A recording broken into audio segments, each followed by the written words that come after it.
Un homme riche, profitant de l'absence de sa femme, ramène sa jeune assistante de 18 ans chez lui. Alors qu'ils s'amusent dans la piscine, un drone vole soudainement au-dessus d'eux. Jack, furieux, soupçonne immédiatement que c'est le garçon du voisinage qui est encore en train de causer des ennuis. Inquiet que ses actions soient exposées, il quitte précipitamment la piscine pour confronter le garçon.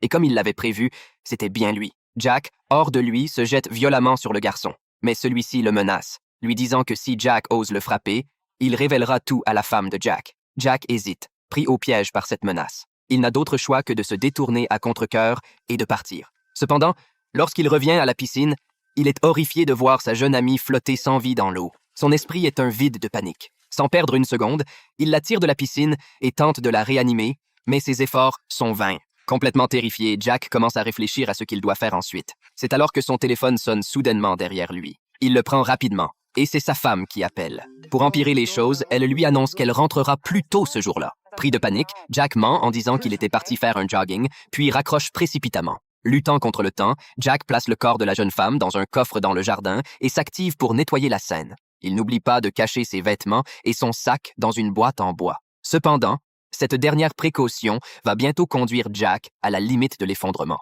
Heureusement, avant que sa femme ne rentre, il parvient à tout remettre en ordre. Ensuite, il prend une douche rapide pour s'assurer qu'aucune trace ne reste. Mais lorsqu'il entend sa femme entrer soudainement, Jack est frappé de terreur. Il est au bord de l'effondrement, comme un oiseau effrayé, incapable de gérer même la moindre surprise.